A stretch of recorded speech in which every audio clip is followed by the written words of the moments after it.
Assalamualaikum warahmatullahi wabarakatuh. Innal hamdalillah nasta'inuhu wa nastaghfiruh wa nu'minu bihi wa natawakkalu alayhi wa na'udzu bihi min shururi anfusina min sayyiati a'malina. من يهديه الله فلا مضل له ومن يضلل فلا هادي له أشهد أن لا إله إلا الله وحده لا شريك له وأشهد أن سيدنا ومولانا وحبيبنا محمدا عبده ورسوله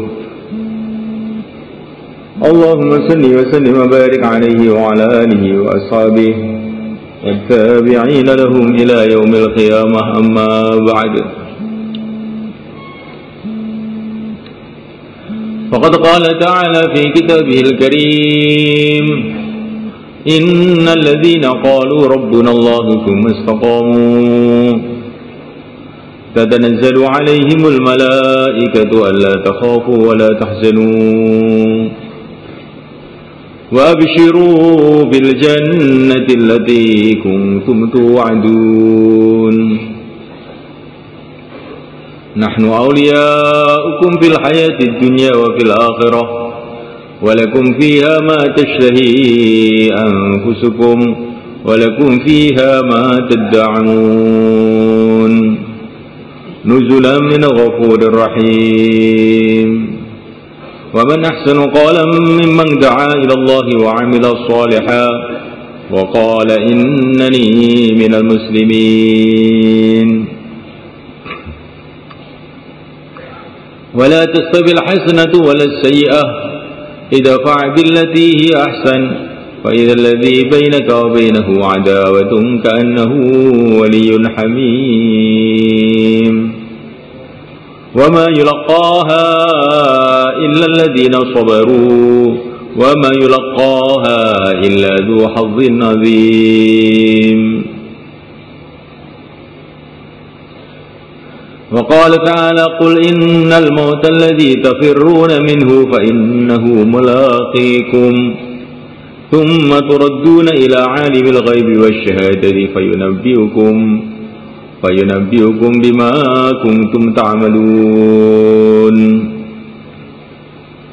وقال تعالى كل نفس ذائقة الموت وإنما توفون أجوركم يوم القيامة فمن زحزح عن النار وأدخل الجنة فقد فاز وما الحياة الدنيا إلا متاع الغرور.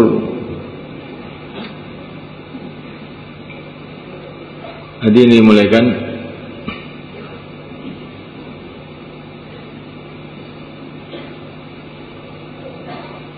kita ini adalah hamba-hamba Allah. Kita ini adalah miliknya Allah.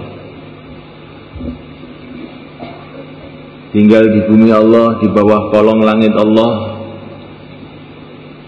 Makan rizki dari Allah. Menghirup udaranya Allah. Bergelimang ke sana kemari dalam nikmat-nikmat Allah yang tidak ada batas. Setiap nafas kita adalah nikmat Allah. Setiap kedipan mata kita adalah nikmat Allah. Setiap denyutan jantung kita adalah nikmat Allah. Setiap aliran darah kita adalah nikmat Allah. Kita berjalan dengan nikmat Allah. Kita bisa duduk dengan nikmat Allah. Kita bisa berpikir dengan nikmat Allah. Kita bisa mendengar dengan nikmat Allah. Kemana saja senantiasa kita ini bergelimang dalam nikmat-nikmat Allah yang tidak bisa dihitung. Nikmat yang kecil semula kan? Kalau kita pikirkan itu sebetulnya perkara besar. Cuman kita ini karena tidak berpikir, sehingga nikmat itu kita anggap kecil, kita remehkan. sebutir nasi yang kita makan itu semulaikan, itu nikmat besar.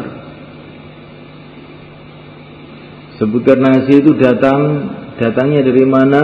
Dari sawah. Jadi untuk mendatangkan sebutir nasi ke mulut kita ini, Allah Subhanahu wa taala ciptakan bumi ini. Bukan hanya ciptakan bumi saja, Allah ciptakan angin, Allah ciptakan air, Allah ciptakan petani-petani, Allah ciptakan selepan, Allah ciptakan gigi, Allah ciptakan lidah. Ini kalau nggak ada lidahnya nggak bisa kita makan mereka. Allah ciptakan tenggorokan, Allah ciptakan perut, Allah ciptakan sistem yang ada dalam perut ini, yang banyak sekali, yang rumit.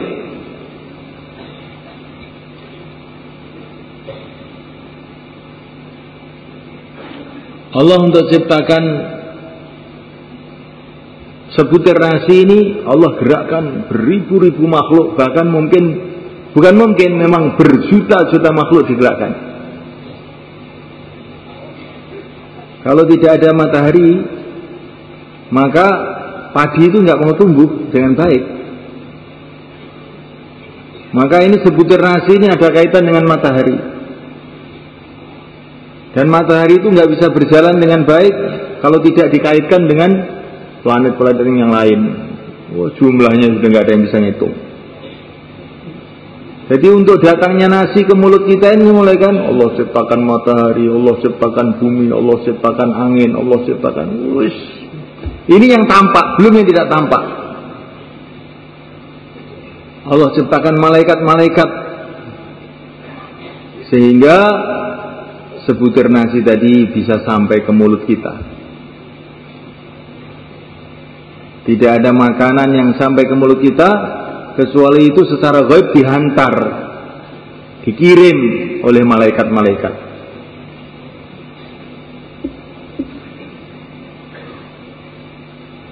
Maka saya teringat satu kiai ini. Beliau ini sakit. Setiap makan muntah, setiap makan muntah, minum muntah. Langsung beliau tidak mau makan, nggak mau minum. Ini malaikat sudah tidak dikirim oleh Allah untuk memasukkan nasi ke perut saya. Ini mesti mati saya sebentar lagi. Terus mati dia.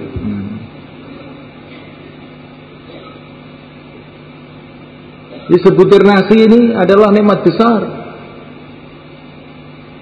Satu hembusan nafas ini nikmat besar malaikat.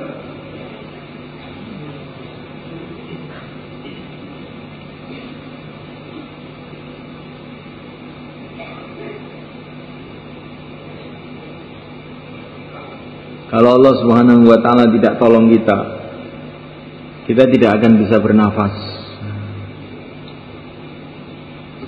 Banyak teman-teman kita yang nafasnya sudah berakhir, telah menghembuskan nafasnya yang terakhir. Masya Allah.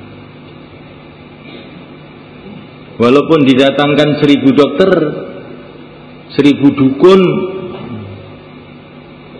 seluruh presiden seluruh dunia dikumpulkan untuk nambah satu hembusan nafas, maka tidak bisa sebenarnya.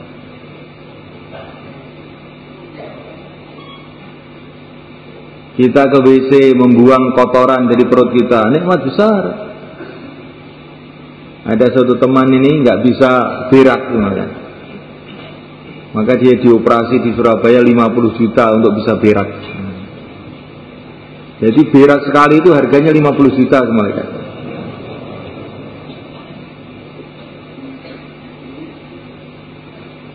Memuliakan Allah Ta'ala, kita bisa melihatnya nikmat Allah.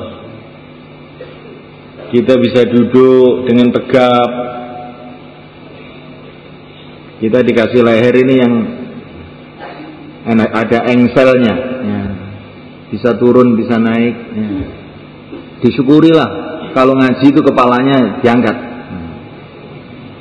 Kalau ngaji kepalanya ditaruh di bawah, engselnya Nanti kalau dicopot oleh Allah bagaimana?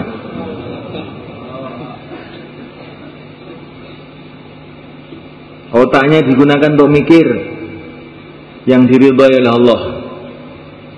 Nanti kalau otak kita dicabut oleh Allah, kemudian kita menjadi orang gila, bagaimana? Usahakan nikmat mata ini digunakan untuk taat kepada Allah. Jangan melihat perkara yang haram. Nanti kalau mata kita dihilangkan, dicabut oleh Allah, siapa yang bisa mengganti mata kita? Cobalah kita usahakan telinga kita untuk taat kepada Allah. Berapa banyak orang punya telinga tidak bisa mendengar. Coba ngaji itu dengar. Nanti kalau telinganya dicopot oleh Allah bagaimana? Kulit kita ini nikmat Allah Subhanahu wa taala. Gunakan kulit untuk taat kepada Allah, jangan untuk maksiat kepada Allah. Nikmat-nikmat Allah tidak karuan banyaknya. Ini senantiasa kita bicarakan, mulaikan. Karena ini perintah Allah, membicarakan nikmat-nikmat Allah itu perintah Allah. Wa amma bi ni'mati rabbika fahadits. Bicarakan nikmat-nikmat Allah saja. Yang tampaknya menyusahkan, musibah istilahnya manusia. Kalau kita renungi itu nikmat juga sebetulnya. Maka ada ulama itu suka juga alhamdulillah, sedih juga alhamdulillah. Mau sedih kok alhamdulillah. Iya, sedih ini nikmat Allah. Sedih kok nikmat Allah itu bagaimana? Supaya kamu tidak terlalu betah di dunia ini, sehingga kamu ada semangat untuk mikir akhirat. Maka Allah kasih sedih ini, kasih sedih ini, kasih susah. Jadi susah itu nikmat juga sebetulnya. Nikmat supaya kita mendekat pada Allah, supaya kita tidak tertipu dengan dunia ini. Sakit itu nikmat Allah juga sebetulnya. Karena dengan sakit dosa-dosa kita akan diampuni oleh Allah, dibersihkan oleh Allah. Dengan sakit itu kita ini Tagrib ini. Dengan sakit itu kita ini persiapan. Persiapan apa? Orang itu kalau sudah sakit itu apa? Biasanya apa? Sembuh. Setelah sembuh bagaimana? Sakit lagi. Setelah sakit bagaimana? Sembuh lagi. Setelah sembuh bagaimana? Sakit lagi. Setelah sakit bagaimana? Mati. Jadi kita dikasih sakit itu nikmat Allah supaya kita ini tidak ngeslong. Ada rimnya itu. Bersedia loh. Dalon-dalon melaku. Tolak-tolak. Maka sunnah malaikat Allah Ta'ala, alhamdulillah ala kulli hal. Dalam setiap keadaan kita ini memuji Allah. Kita dakwah dimudahkan oleh Allah, orang-orang mau ikut, alhamdulillah. Ini nikmat Allah. Kalau orang-orang itu susah diajak, nikmat Allah juga. Supaya kita ini tawadhu. Kalau semua orang ikut, mungkin kita jadi sombong, malah rusak kita. Kita biar tawadhu, biar pahalanya tambah banyak. Kayak Nabi Nuh alaihi salatu wassalam, dakwah siang dan malam, orangnya sedikit yang mau ikut, tapi justru menambahkan derajatnya Nabi Nuh di sisi Allah. Salamun ala Nuhin fil alamin.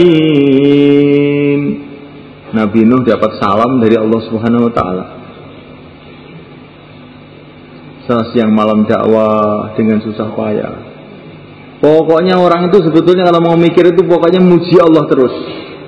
Alhamdulillah, alhamdulillah ta'ala.